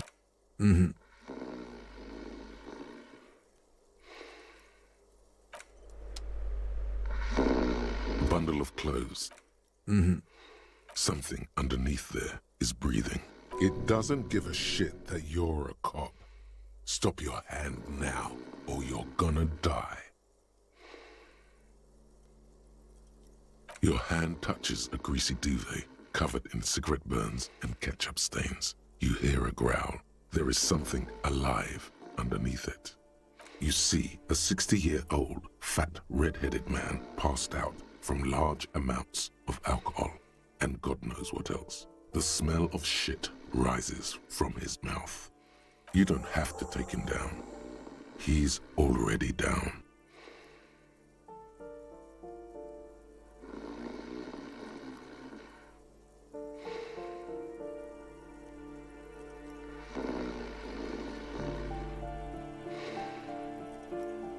I'm afraid it is. Look, it moves.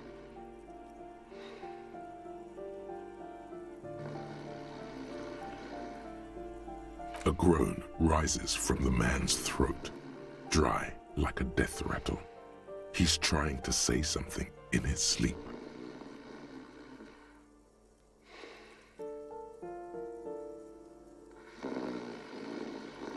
Well, Judging by the color of his hair, I would say... The lieutenant's right.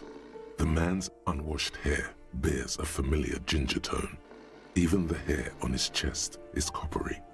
The light from the window falls into his half-open eyes. There's still plenty to be scared of here, just not what you thought.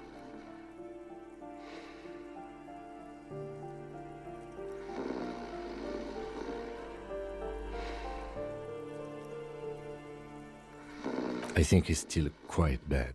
I mean, what he has come to. This man won't be feeding his family anytime soon. Not that he was, but at least he won't be beating his son. A pair of half-open bug eyes is staring back at you from the dark, empty, and frozen. It's clear that the person behind them is not awake. Can't you tell? It happens to exceptionally committed substance abusers. They fall asleep with their eyelids still open. Not a pretty sight.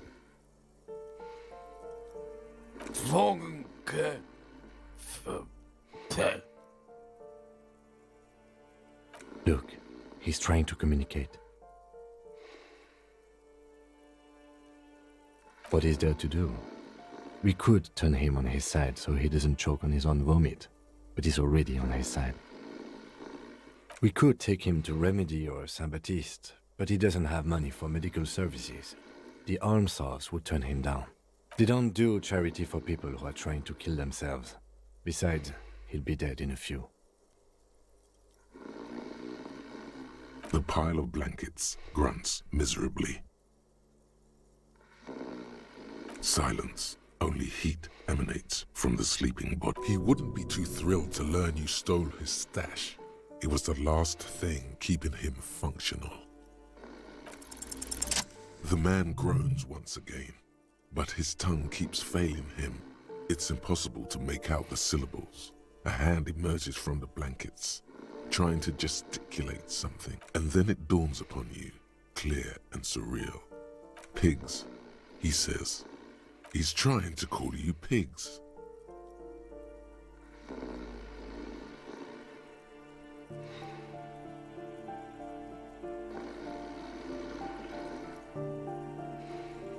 His hand falls back on the bed, limp and defeated. A loud snore escapes his mouth. He's asleep again. At least he got to say his piece.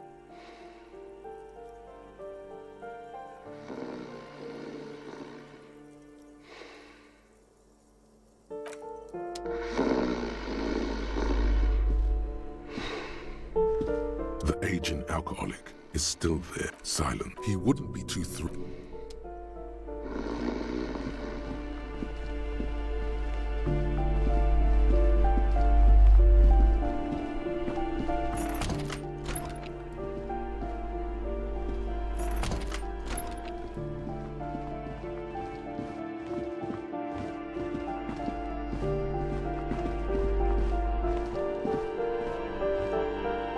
This door has been closed with a padlock.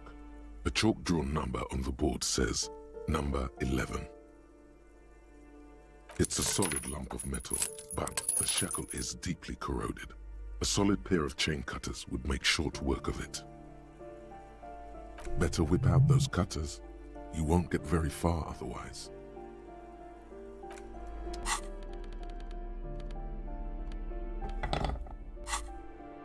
This door has been closed with a padlock. No reply. The shackle snaps like a twig, and the lock falls to the floor with a little thud. It should be possible to enter now. After you, detective.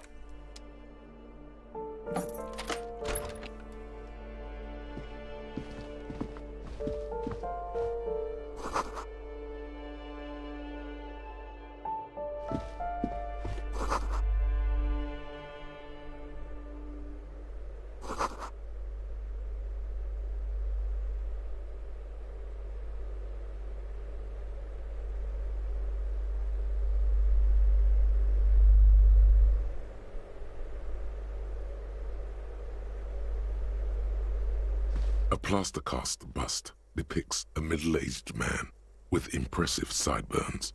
The name on the plinth reads, Kraz Marzov.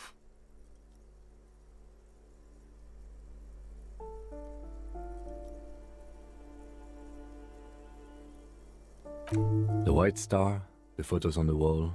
I think we have broken into the apartment of a young communard. How fitting.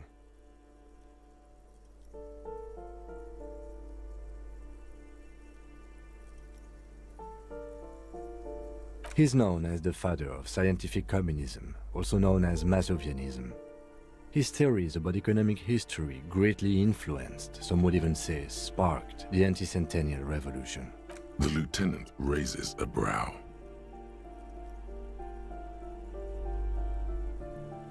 Thank you for sharing this wonderful opinion on human sexuality.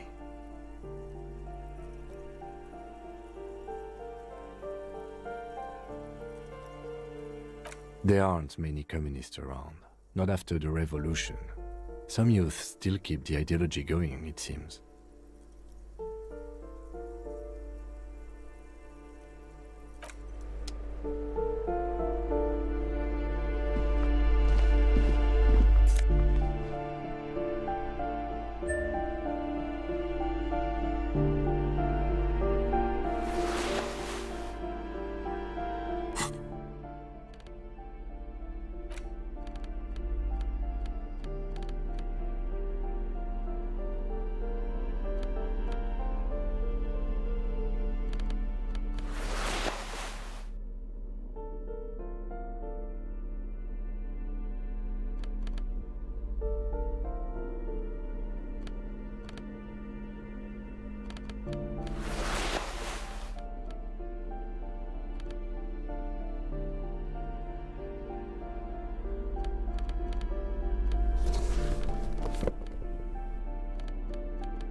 A plaster cast bust.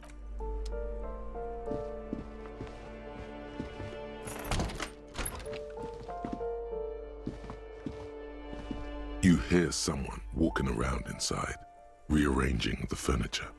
The number on the panel says, the walking stops abruptly, but no one comes to the door. A poor communard from the looks of it. The room is barely bigger than a closet.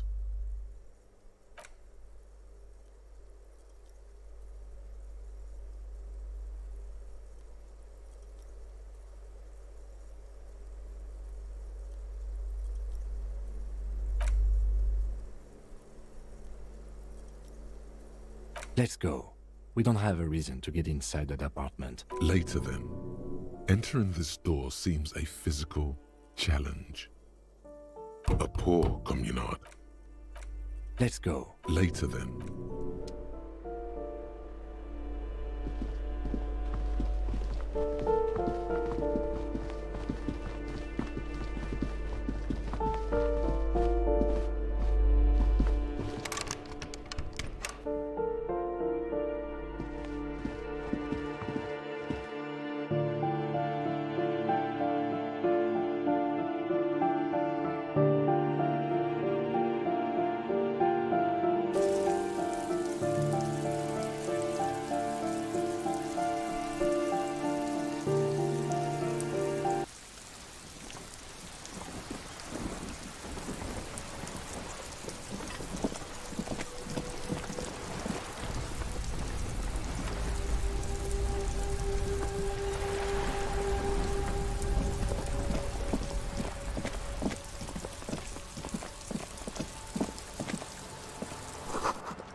The piggies have learned how to saunter up staircases. I didn't think you could do that with hooves. But here you are. Yeah, I can see that. Cool mutations. That smell coming from her paint bucket. It's not paint. It's heavy fuel oil. Red dyed heavy fuel oil, intended for exclusive use in government vehicles, to be precise. What did you think I was using? Aquarels? Sucked it out of a cop's fuel tank myself. Back in Jamrock.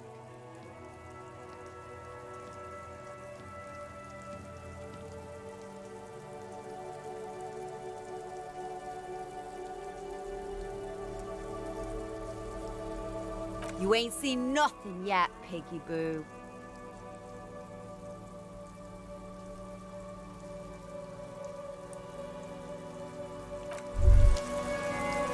Hello again, officers.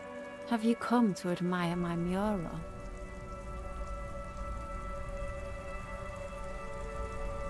Can't you tell? I haven't Have you ever... We rarely see pigs round here, though. Yeah?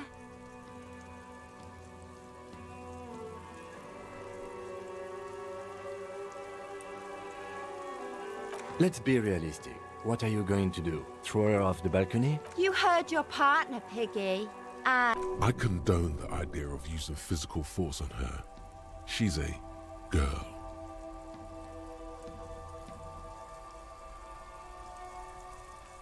I ain't no... Actually, We weren't put on this earth to make you...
Hello again, officers.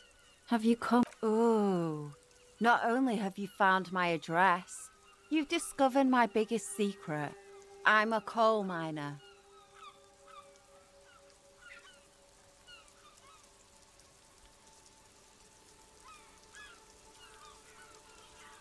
Yes, I keep hoping a shaft will collapse on me. But somehow, it does anyone in a city like this. It doesn't have to do anything at all. Nothing does. Like me. Right now, I'm doing nothing at all. Shoot, Piggy. It's what you do, isn't it?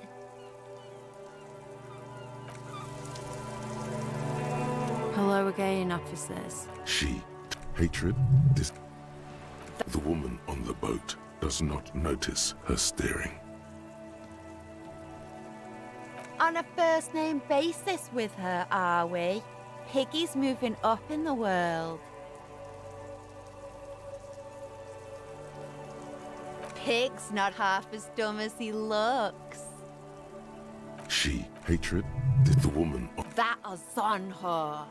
someone's got to keep an eye on a first-name basis. It's where they grow whores. Have you got a crush on her? Aching for an opportunity to defend her.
Trying to sneak up.